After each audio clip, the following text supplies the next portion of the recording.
ಶಾಪ ಕೊಡ್ತೀಯ? ನನ್ನ ಜೀವನ ನರಕ ಆಗುತ್ತೋ ಅಥವಾ ನಿನ್ನ ಜೀವನ ನರಕ ಆಗುತ್ತೋ ಅಂತ ನೋಡೇ ಬೇಡ. ನೀನು ಶಾಪ ಕೊಡೋವರೆಗೂ ಹೊಡಿತಾನೆ ಇರು. ಏಯ್, ಇದರ ಪರಿಣಾಮ ನೆಟ್ಗಿರೋದಿಲ್ಲ.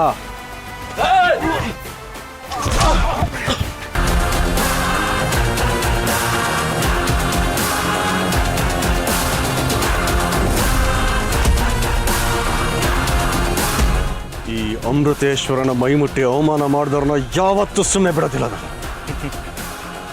ದುರ್ಗಾ, ನನ್ನ ಜೊತೆ ಜಗಳ ಆಡುವಾಗ ಫುಲ್ ಎನರ್ಜಿಲಿ ಇರ್ತೀಯಾ? ನಿನ್ನ ಸ್ಟೈಲಲ್ಲಿ ಏನಾದರೂ ಮಾಡ್ತೀಯಾ? ಮತ್ತೆ ನನಗೆ ಹೊಡೆದ್ಬಿಡ್ಬೇಡ ಅಷ್ಟೇ. ಸರಿ ಬಾಸು.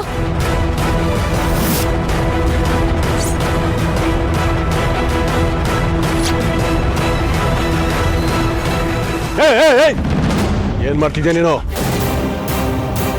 ಹತ್ರ ಬಂದ್ರೆ ನಿನ್ನ ಗೊತ್ತಾಗುತ್ತೆ. ಮುಗ್ಧ ಜನರು ನಿನ್ ವಿರುದ್ಧ ತಿರುಗಿ ಬಿದ್ರೆ ಏನಾಗುತ್ತೆ ಅಂತ.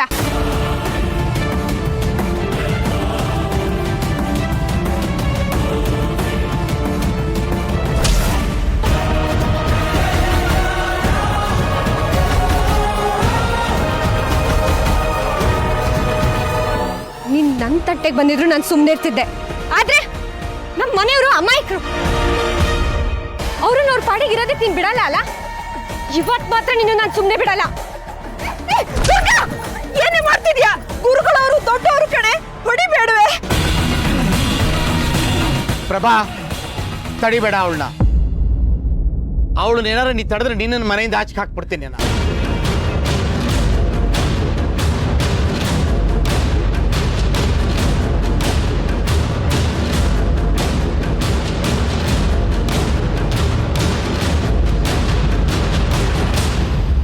ಅಪ್ಪ, ಅಂತೂ ದುಷ್ಟಂಗೆ ತಕ್ಕ ಶಾಸ್ತಿ ಆಯ್ತು.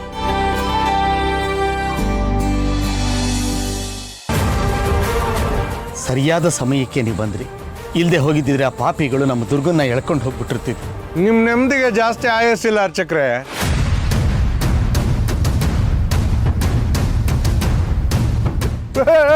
ಓಹೋ, ನೀವು ಫೈಟ್ರು ಅಂತ ಗೊತ್ತಾಯ್ತು ಸರ್. ಆದ್ರೆ ನಾನು ಜಗಳ ಮಾಡೋದಕ್ಕೆ ಬಂದಿಲ್ಲ. ಹೊರಗಡೆ ಕೊಟ್ಟಿದ್ದೀನಲ್ಲ ಸಾಲ, ಅದನ್ನ ವಾಪಸ್ ತಗೊಂಡು ಹೋಗೋದಕ್ಕೆ ಬಂದಿದ್ದೀನಿ.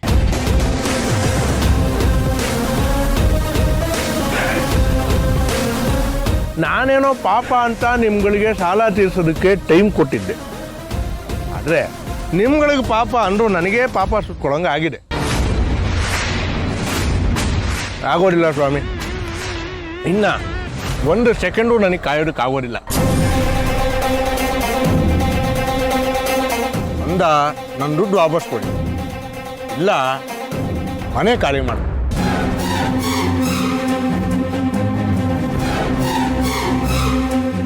ಏ ದುರ್ಗಾ, ನೀನ್ ಮಾಡಿರೋ ಅವಾಂತರದಿಂದ ಏನೆಲ್ಲ ಆಗ್ತಿದೆ ನೋಡು. ಈಗ ನಾನು ಅಷ್ಟೊಂದು ದುಡ್ಡು ಎಲ್ಲಿಂದ ತರಲಿ?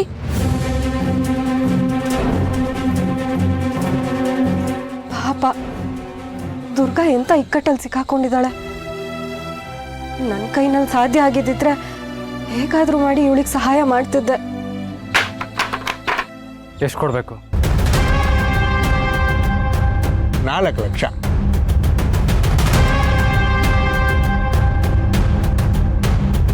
ಯಾಕೆ? ದುರ್ಗಾ ಕಳಿಸಿದ ದುಡ್ಡನ್ನ ನಿಮಗೆ ಕೊಟ್ಟಿದ್ದೀವಿ ತಾನೆ, ಅದನ್ನ ಕಳ್ಕೊಂಡು ತಾನೇ ಹೇಳಬೇಕು. ಅಸಲು, ಬಡ್ಡಿ, ಚಕ್ರಬಡ್ಡಿ, ಸುಷ್ಟಿ ಬಡ್ಡಿ ಅದೆಲ್ಲ ಸೇರಿ ಮತ್ತೆ ಅಲ್ಲಿಗೆ ಬಂದು ನಿಂತಿದೆ ಅರ್ಚಕ್ರೆ.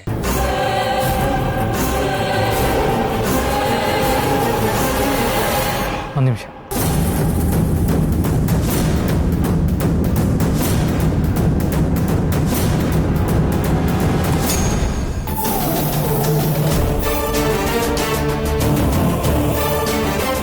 ಬಾಸು, ನೀವ್ಯಾಕೆ ಕೊಡ್ತಾ ಇದ್ದೀರಾ?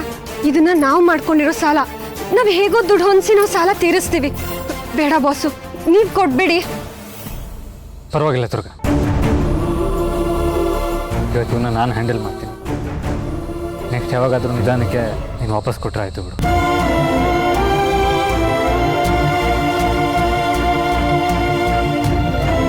ಯಾರ್ಯಾರ ಹತ್ರ ನಾವು ಬ್ಲ್ಯಾಕ್ ಮೇಲ್ ಮಾಡಿಸ್ಕೊಳ್ಳೋಕ್ಕಿಂತ ನನ್ನ ಹತ್ರ ಇಸ್ಕೊಂಡದ್ದು ಬೆಟರ್ ಅಲ್ವಾ? ಶರತ್, ನೀವು ಆ ದುಡ್ಡನ್ನ ವಾಪಸ್ ಯಾವತ್ತೂ ಕೇಳಲ್ಲ ಅಂತ ನನಗೆ ಗೊತ್ತು. ನೀವು ಹಾಗೆ ಹೇಳಿರಲಿಲ್ಲ ಅಂದಿದ್ರೆ ಸ್ವಾಭಿಮಾನಿ ದುರ್ಗಾ ಒಪ್ಕೊಳ್ಳಲ್ಲ ಅಂತ ನೀವು ಬಾಯಿ ಮಾತಿಗೆ ಹಾಗೆ ಹೇಳಿದ್ದೀರಾ ಅಷ್ಟೆ. ಇದಕ್ಕೆ ನಾನು ನಿಮ್ಮನ್ನ ಪರ್ಫೆಕ್ಟ್ ಜೆಂಟಲ್ಮೆನ್ ಅನ್ನೋದು.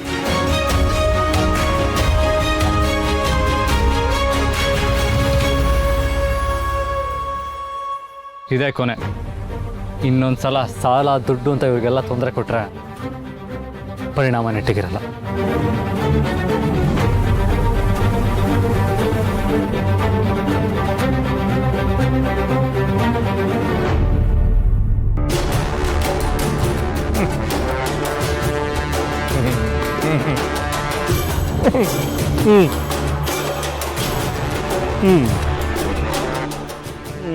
ಇದು ಇಷ್ಟರಲ್ಲೇ ಮುಗೀತು ಅಂತ ಅನ್ಕೋಬೇಡಿ. Okay boss, okay.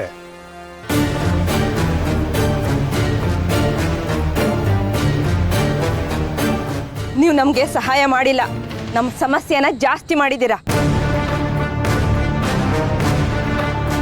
ಅಲ್ಲ, ನಿಮ್ಗೆ ಯಾರು ಹೇಳಿದ್ದು ಮಧ್ಯೆ ಮೂಗ್ ತುರ್ಸಕ್ಕೆ? ಪ್ರಭಾ, ನಾಲಿಗೆ ಉದ್ದ ಆಗ್ತಾ ಇದೆ. ಸಮಸ್ಯೆ ಆಗಿರೋದು ನಿನ್ನಿಂದ, ನಿನ್ನೊಬ್ಬಳಿಂದ ನಾವೆಲ್ಲ ಅನುಭವಿಸೋ ಹಾಗಾಗಿದೆ. ಬಾಯಿ ಮುಚ್ಕೊಂಡಿರು.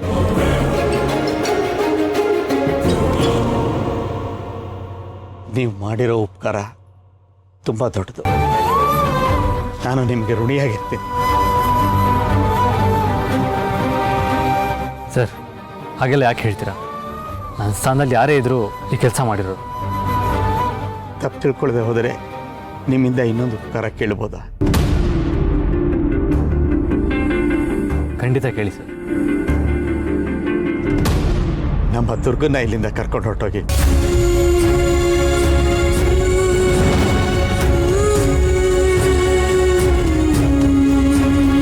ದಯವಿಟ್ಟು ಇಲ್ಲಿರೋ ಕೆಲವರು ಅವಳನ್ನ ನೆಮ್ಮದಿಯಾಗಿರೋದಕ್ಕೆ ಬಿಡೋದಿಲ್ಲಪ್ಪ. ದುರ್ಗಾ ಎಲ್ಲಿಗೂ ಹೋಗಲ್ಲ, ಇಲ್ಲೇ ಇರ್ತಾಳೆ.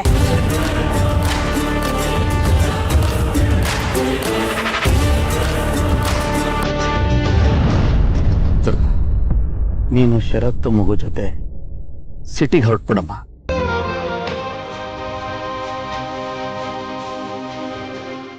ದುಡ್ಡು ಕೊಟ್ಟವರು ಉಪಕಾರ ಮಾಡಿದಾಗ ಆ ಋಣ ತೀರಿಸ್ಬೇಕು ಅಂತಂದರೆ ನೀನು ಅಲ್ಲಿರ್ಬೇಕಲ್ವಾ? ಜೊತೆಗೆ ಈ ಮಗು ಕೂಡ ನಿನ್ನ ತುಂಬ ಹಚ್ಕೊಂಡ್ಬಿಟ್ಟಿದೆ. ಎಲ್ಲಕ್ಕಿಂತ ನೀನು ಖುಷಿಯಾಗಿರಬೇಕು ಮಗಳೇ. ಚಿಕ್ಕಪ್ಪ, ಹೌದಮ್ಮ, ನೀನು ಅಲ್ಲಿದ್ದರೆ ಖುಷಿಯಾಗಿರ್ತೀಯ ಅನ್ನೋ ನಂಬಿಕೆ ನನಗಿದೆ.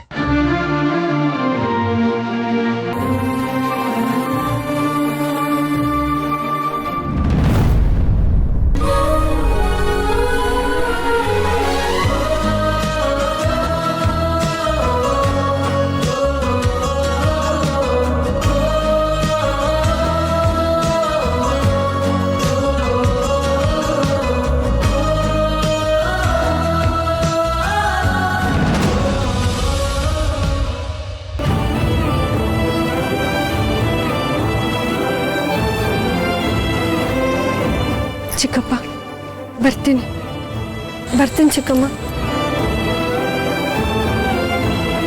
ಕಣಪ್ಪ, ಬರ್ತೀನಿ. ಹುಷಾರು.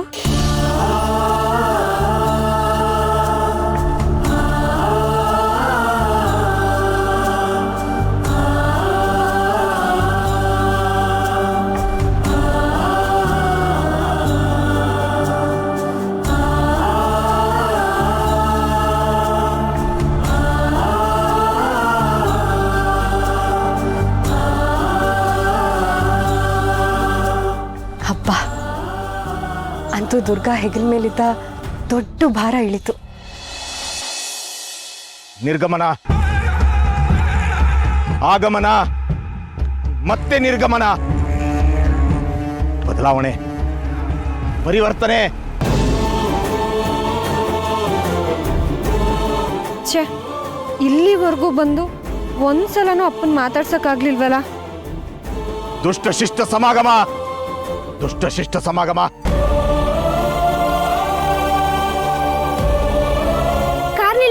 ಒಂದ್ ನಿಮಿಷ ಕಾರ್ ನಿಲ್ಸಿ. ಪರಿವರ್ತನೆ ಪರಿವರ್ತನೆ. ದುಷ್ಟ ಶಿಷ್ಟ ಸಮಾಗಮ, ದುಷ್ಟ ಶಿಷ್ಟ ಸಮಾಗಮ. ಮತ್ತೆ ಮಹಾಸ್ಫೋಟ, ಮತ್ತೆ ಮಹಾಸ್ಫೋಟ, ಮತ್ತೆ ಮಹಾಸ್ಫೋಟ, ಅಪ್ಪ ಮತ್ತೆ ಮಹಾಸ್ಫೋಟ. ಅಪ್ಪ ನೀನ್ ಇಲ್ಲೇನ್ ಮಾಡ್ತಿದ್ಯಾ? ಅಪ್ಪ ಹೇಗಿದ್ಯಾ? ನೋಡು ಹೇಗ್ ಸ್ವರ್ಗೋಗಿದ್ಯಾ?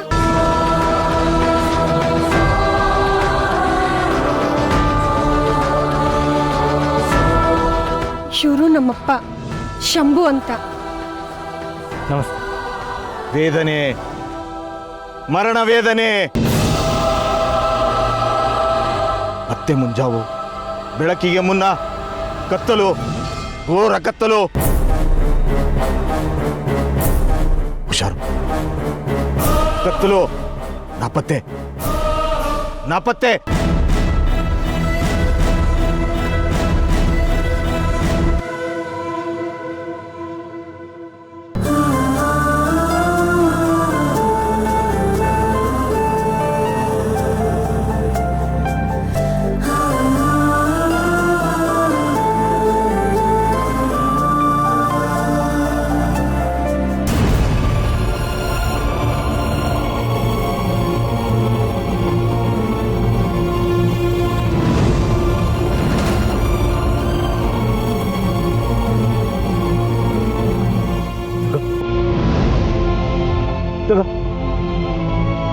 ಗೀತಾ ತಗೋಕಂದ.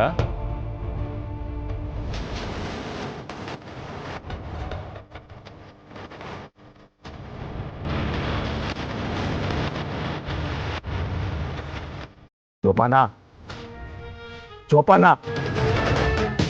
ದ್ರಾಕ್ಷಿ ಅಗತ್ಯ.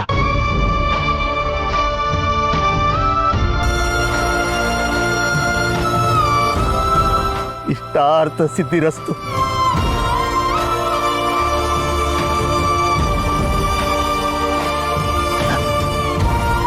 ವಿದಾಯ ವಿದಾಯ ವಿದಾಯ.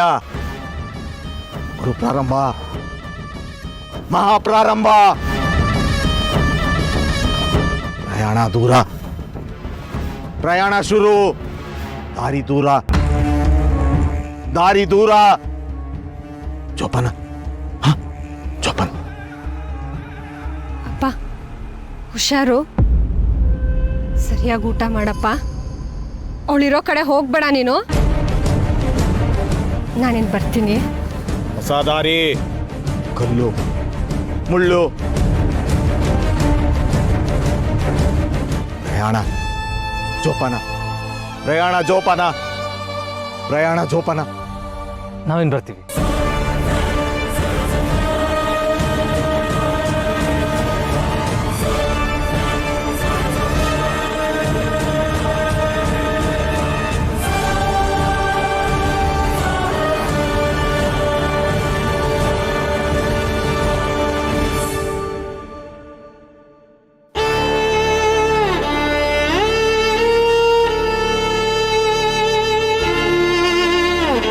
ಎರಡು ದಾರ, ಎರಡು ದಾರ.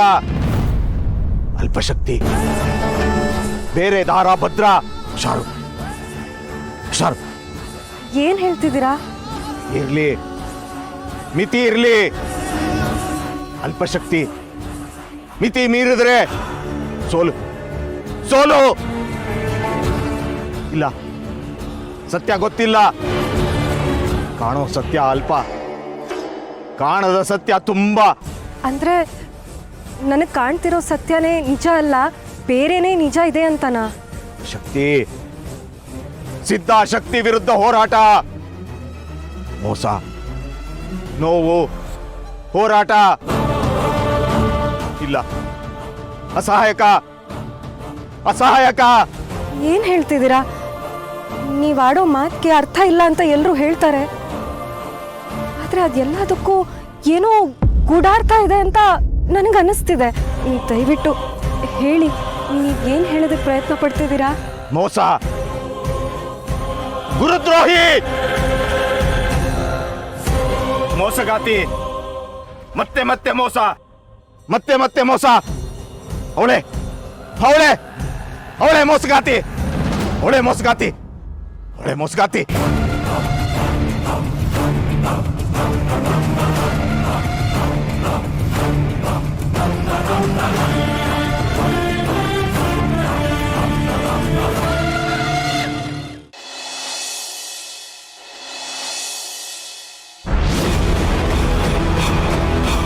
ಅವತ್ತು ನಾನು ಬಂಧಿಸಿದ್ದು ಯಾರನ್ನ, ಆ ತೋಳಗಳನ್ನು ಓಡಿಸಿದ್ದು ಯಾರು, ಪದೇ ಪದೇ ನನ್ನನ್ನು ಸೋಲಿಸ್ತಾ ಇರೋ ಆ ಶಕ್ತಿ ಯಾವುದು ಕಂಡುಹಿಡಿಲೇಬೇಕು, ಕಂಡುಹಿಡಿಲೇಬೇಕು. ಓಂ ರೀಂ ಕ್ಲೀಂ ಫಟ್ ಸ್ವಾಹ. ಓಂ ರೀಂ ಕ್ಲೀಂ ಫಟ್ ಸ್ವಾಹ.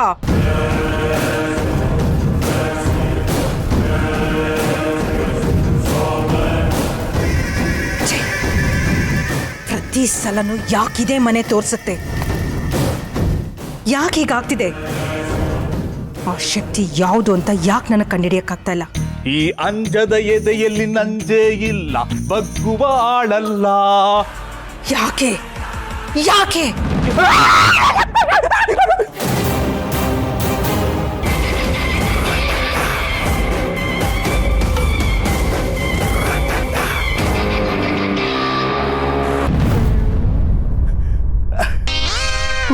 ಕೆಡ ನನ್ನ ಪ್ರಾಣ ಪಕ್ಷಿ ಹಾರಿ ಹೋಗಿ ವಾಪಸ್ ಬಂದಂಗಾಯ್ತು. ಸದ್ಯ ಯಾರು ನೋಡಿಲ್ಲಲ್ಲ, ಯಾರು ನೋಡಿಲ್ಲ, ನಾನು ಎದುರ್ಕೊಂಡಿದ್ದೆ.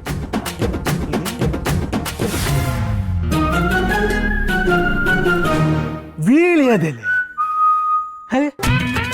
ಇದನ್ನು ಯಾರು ಹಾಕಿದ್ದಾರೆ ಇಲ್ಲಿ? ಅಲ್ಲ, ಎಷ್ಟು ಚೆನ್ನಾಗಿದೆ ವೀಳ್ಯದೆಲೆ, ಅದನ್ನು ತಂದು ಇಲ್ಲಿ ಹಾಕಿದಾರಲ್ಲ ದಟ್ರು. ಯಾವುದಕ್ಕೂ ಎತ್ತಿಟ್ಕೊಂಡಿರೋಣ, ಊಟ ಆದ್ಮೇಲೆ ಎಲ್ಲಡಿಕೆ ಹಾಕಿದ್ರೆ ಸಾಕಾತ್ ಹಾಕಿರುತ್ತೆ. ಪಾನ ಹಾಕಿ ಬಾರು ಅಂತ ರಣವೀರ ಕೊಟ್ಟು ಕಾರ್ದಿದ್ದಾರೆ ಅನ್ಸುತ್ತೆ. ಎಲ್ಲಡಿಕೆ ಹಾಕಿ ಎಷ್ಟೋ ದಿನ ಆಗೋಯ್ತು, ಇವತ್ತು ಜಮಾಯಿಸ್ಬಿಡೋದೆ. ಮಲ್ನಾಡಡಿಕೆ ಮೈಸೂರು ವಿಲೇದಲ್ಲಿ.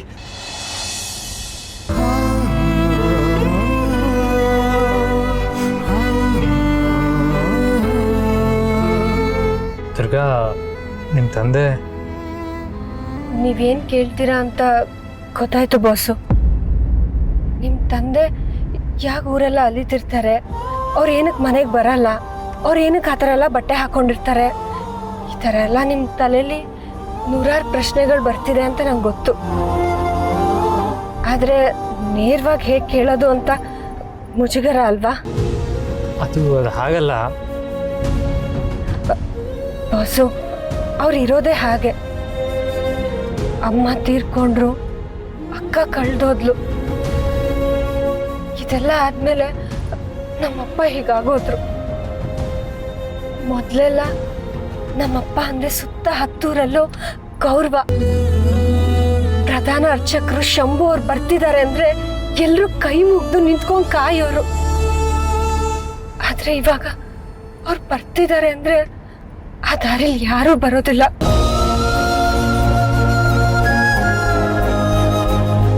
ಇಟ್ಸ್ ಓಕೆ ದುರ್ಗಾ, ಹೆಂಡ್ತಿನ ಕಳ್ಕೊಂಡಿರೋ ನೋವು ಏನು ಅಂತ ನನಗೆ ಗೊತ್ತು. I can feel is pain. ಹೆಂಡ್ತಿ ಹೋದ್ಮೇಲೆ ಮಗಳು ಕಳೆದೋದ್ಲು. ಒಂಥರ ಅವ್ರದ್ದು ನಂದು ಒಂದೇ ಥರ ಕತೆ ಅಂತ ಅನ್ಸುತ್ತೆ. Boss, it's okay, leave it. Durga, ಪರವಾಗಿಲ್ಲ. ನೀನು ಹಳ್ಳಿಲಿ ಅದು ಎಷ್ಟು ಜನ ಫ್ರೆಂಡ್ಸ್ನ ಸಂಪಾದಿಸಿದ್ಯೋ ಗೊತ್ತಿಲ್ಲ, ಆದರೆ ಬೇಜಾನ್ ಜನ ಶತ್ರುಗಳನ್ನ ಸಂಪಾದಿಸ್ಬಿಟ್ಟಿದ್ಯಾ. ಏನ್ ಮಾಡ್ತೀರಾ ಬಾಸ್, ಎಲ್ಲ ನನ್ನ ಕರ್ಮ. ಬಾಸು, ಊರಲ್ಲಿ ನಿಮಗೆ ಸರಿಯಾಗಿ ಕೃತಜ್ಞತೆನೇ ಹೇಳಕ್ಕಾಗ್ಲಿಲ್ಲ. ಇವತ್ತು ನೀವು ಮಾಡಿದ ಸಹಾಯ ತುಂಬಾ ದೊಡ್ಡ ಸಹಾಯನೇ. ಅದು ತುಂಬಾ ಧನ್ಯವಾದ ಬಾಸು. ಏನೋ ಏನಾದ್ರು ಅಂದ್ಯಾ? ಸರಿಯಾಗಿ ಕೇಳಿಸಿಲ್ಲ, ಸ್ವಲ್ಪ ಜ್ವರ ಹೇಳು. ಅಲ್ಲ, ನೀವು ಮಾಡಿದ ಸಹಾಯಕ್ಕೆ ಧನ್ಯವಾದ ಹೇಳ್ತಿದ್ದೀನಿ. ಓಹ್, ಧನ್ಯವಾದನಾ? ಓ, ಥ್ಯಾಂಕ್ಸ್ ಹೇಳ್ತಾ ಇದೆಯಾ? ಹಾಗಾದರೆ ನಾಳೆ ಬೆಳಗ್ಗೆ ಸೂರ್ಯಂಗೆ ಯಾವ ದಿಕ್ಕಲ್ಲಿ ಹುಟ್ಟಬೇಕು ಅಂತ ಕನ್ಫ್ಯೂಸ್ ಆದರೂ ಆಶ್ಚರ್ಯ ಇರಲ್ಲ ನೋಡು. ಅಥವಾ ಮೋಸ್ಟ್ಲಿ ನಿನಗೆ ಹುಷಾರು ತಪ್ಪಿರಬೇಕು. ಬಾಸು ಇದು ಯಾಕೋ ಅತಿ ಅನಿಸ್ತಿಲ್ವಾ ನಿಮಗೆ? ಅಯ್ಯೋ ಹಾಗೇನಿಲ್ಲ, ಇದು ನೋಡು ನನ್ನ ಕಿವಿ ಜೀವನ ಪಾವನ ಆಯಿತು ಅಂತ ಹೇಳ್ತಾ ಇದೆ. ಎಡ್ವರ್ಡ್ ರಾಣಿ ಥ್ಯಾಂಕ್ಸ್ ಹೇಳೋದು ಅಂದರೆ ಸುಮ್ಮನೆನಾ? ನೋಡಿ ನೋಡಿ ಎಡ್ವರ್ಡ್ ರಾಣಿ ಅಂತ ಇವೆಲ್ಲ ಬೇಕಾ ಇವಾಗ? ಇರೋದೇ ನಿಜ ಅಂತೆ, ಒಪ್ಕೊಳ್ಳೋಕ್ಕೇನು? ಅಲ್ಲ, ಮಾಡಿರೋ ಸಹಾಯಕ್ಕೆ ಕೃತಜ್ಞತೆ ಹೇಳಿದ್ರೆ ಅಣಗಿಸ್ತೀರಾ? ಮಾಡಿರೋ ಸಹಾಯಕ್ಕೆ ಕೃತಜ್ಞತೆ ಹೇಳಲಿಲ್ಲ ಅಂದ್ರೂ ಇಷ್ಟು ದೊಡ್ಡ ಸಹಾಯ ಮಾಡಿದ್ರು ಈ ಹುಡುಗಿಗೆ ಸ್ವಲ್ಪ ಆದ್ರೂ ಕೃತಜ್ಞತೆ ಇದೆಯಾ ಅಂತ ಆವಾಗ್ಲೂ ನನ್ನನ್ನು ರೇಗಿಸ್ತೀರಾ? ಸ್ವಲ್ಪ ಆದ್ರೂ ಸಮಾಧಾನ ಅನ್ನೋದೇ ಇಲ್ವಾ ಬಾಸು ನಿಮ್ಗೆ? ಇವಾಗ ಏನ್ ನಿನ್ ಸಮಸ್ಯೆ? ಸಮಸ್ಯೆನಾ ನನಗ? ಏನಿಲ್ವಲ್ಲ. ಮತ್ತೆ ನಾನು ಧನ್ಯವಾದ ಹೇಳಿದ್ರೆ ತಗೋಬೇಕು ತಾನೆ? ಅದೇನು ಮಿಠಾಯಿನ ಒತ್ತಾಯ ಮಾಡಿ ತಗೊಳ್ಳಿ ಅಂತ ಕೊಡೋದಕ್ಕೆ? ನೀನೇನು ಥ್ಯಾಂಕ್ಸ್ ಹೇಳ್ತಿದ್ಯಾ ಅಥವಾ ಧಮಕಿ ಆಗ್ತಾ ಇದೆಯಾ? ನೀನು ಥ್ಯಾಂಕ್ಸ್ ಹೇಳಿದ್ರೆ ನಾನು ಅದನ್ನು ಒಪ್ಕೊಂಡ್ಬಿಡ್ಬೇಕಾ? ಹಾಗಂತ ಏನಾದರೂ ರೂಲ್ಸ್ ಇದೆಯಾ? ನೋಡಿ ನೋಡಿ ಸುಮ್ಮನೆ ಜಗಳ ಕಾಯ್ತಿದ್ದೀರಾ, ಆಮೇಲೆ ನಾನೇ ಜಗಳ ಗಂಟೆ ಅಂದ್ರೆ ನನ್ನ ಮೇಲೆ ಗೂಬೆ ಕೂರಿಸ್ತೀರಾ. ಜಗಳ ಗಂಟಿ ಅಲ್ಲದೆ ಇನ್ನೇನು ಹೇಳಿ?